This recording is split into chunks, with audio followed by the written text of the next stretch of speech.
Much of healthcare policy is inspired by tragedy. And if you think about the events of the past several decades, some of the early tragedies in pharmaceutical policy were derived from thalidomide. So many of you may remember thalidomide. It came on the market in 1957. It entered the market in Germany. By 1960, it was marketed in over 46 countries, and it had use equivalent to that of aspirin. In 1962, however, thalidomide began being, or actually in the 1960s, it began being used in pregnant women as a drug. Originally it was marketed as a sleeping pill, and it began being marketed or prescribed for morning sickness. And in 1962, reports in a newspaper in Germany suggested that individuals that were taking thalidomide were starting to have rare and unusual birth defects. Luckily, thalidomide never entered the U.S. market, but later we discovered that indeed thalidomide was causing those birth defects. If you think about other cases in U.S. history, many of you may remember the fen-phen craze, drugs known as Pondamin and Redux. These particular products had sales of about $300 million in 1996. 1997, however, the drugs came off the market after in the New England Journal of Medicine there was a publication that suggested that the drugs were associated with valvular heart disease. A more recent example, Vioxx, and you may have seen this from the large consumer advertising campaigns that went on during this time period, as well as even today some of the advertising campaigns that go on by lawyers. Vioxx came on the market in 1999. It was marketed really as another anti-inflammatory drug, not much difference in terms of efficacy as existing anti-inflammatories, but the benefits of Vioxx that were marketed were that it had a lower risk of having gastrointestinal hemorrhages. So in other words, you take ibuprofen regularly for a long time, you run the risk of getting a GI bleed, and drugs like Vioxx and Celebrex and even Bextra, which also came off the market, were marketed for that lower GI risk. Vioxx was on the market for quite a while. It wasn't until 1 year after it came on the market in 2000, there was a trial that had been an ongoing clinical trial that demonstrated that actually Vioxx was increasing risk of cardiovascular events. The FDA, or the U.S. Food and Drug Administration, in other words, changed the product labeling at that time to put an increased warning for cardiovascular events, but it wasn't until 2004 when individuals were testing the use of Vioxx as a possible treatment to prevent colon cancer. And during that trial, which was ongoing, they started to see increased cardiovascular events, and the drug soon after that came off the market. Another popular drug that also is still on the market today, Avandia, used for the treatment of diabetes, again, advertised heavily to the public.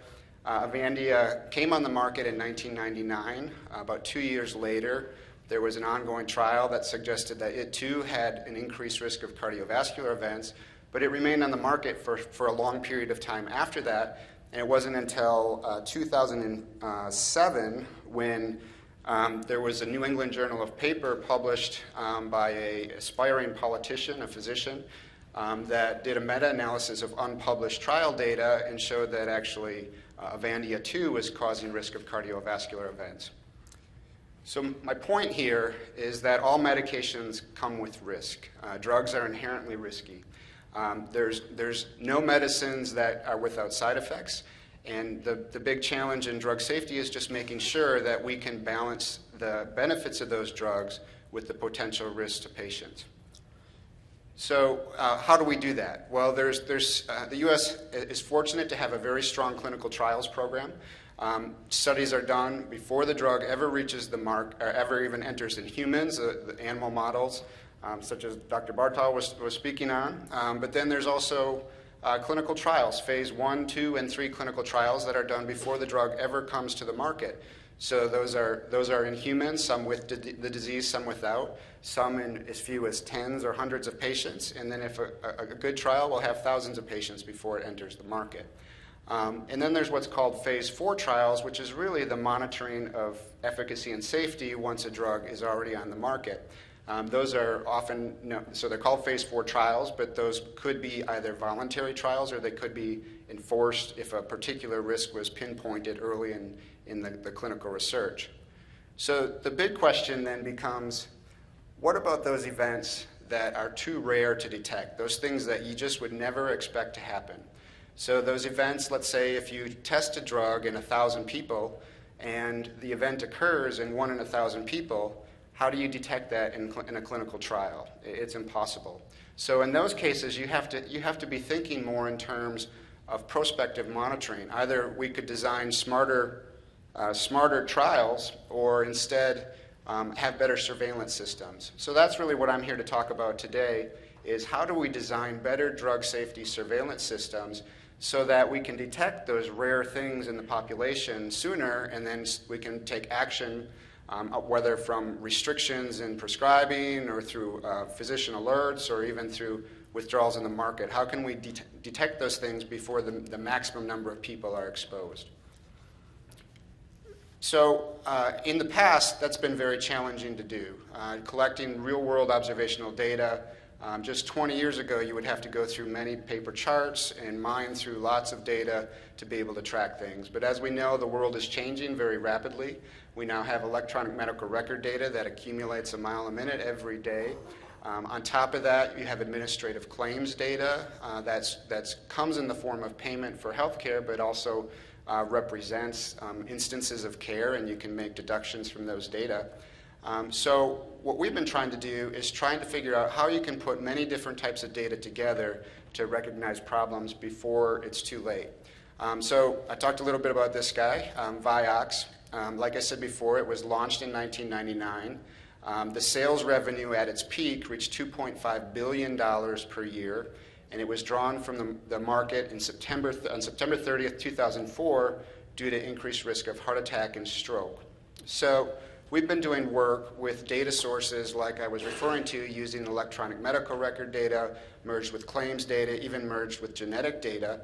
And this demonstrates some work that we've just recently partnered with the University of Wisconsin. The drug on the left there, the generic name is rofecoxib. That's Vioxx, the bad drug I was talking about. And on the right is a drug that's still on the market, Celebrex or celecoxib. And this demonstrates that if we were to use all of those population data sources, and had we implemented some of the machine learning technologies that we're developing, we could have detected those bad cardiovascular events, even though they were relatively rare. We could have detected them significantly earlier in the product's life cycle. And we estimated that, given you see that in 2004 we started to see the most powerful signal, but that signal was starting to show up in 2003, we could have saved an estimated 140,000 injuries and an estimated 55,000 deaths. So that's an example of how we could reposition large, big data or real-world data sources to help evolve the science of drug safety, but we don't want to abandon other existing tools. So up until the recent decade, the most powerful tool that we actually had in the drug safety repertoire was spontaneous reporting of adverse events. So this could come either through mandated reporting by drug companies during the clinical trials, or it could also come from consumers, it could come from practicing physicians, pharmacists, all over the place. Well, the problem is that not every event is reported. So if the event's not reported, you don't know that it existed, and therefore you can't tell what the problems are. And in some cases, events get reported just because of public attention, or because there's lawsuits going on and lawyers start reporting events and all kinds of things like that. So we've been doing work in collaboration with the Food and Drug Administration where we've tried to reposition that data, knowing that it's still a valuable tool. And here we've addressed a problem that's been ongoing for many years, and that is, are generics really as effective and as safe as brand name drugs? They have an abbreviated approval process, and therefore, are they really as good as the other drugs? So here, using that data, we've shown with known events of a drug called losartan, so these are known risks that were known about the product before it hit the market. Is there evidence that suggests that the generic or the brand name drug might have a different safety profile? And we've demonstrated here that no, in fact, the safety profile based on these data is nearly identical. So what we're not doing in isolation. There's collaborations all over the country. There's groups known as the Mini Sentinel, the Observational Medical Outcomes Partnership, a new group called Odyssey. The FDA Reagan-Udall Foundation has a group that they call IMEDS.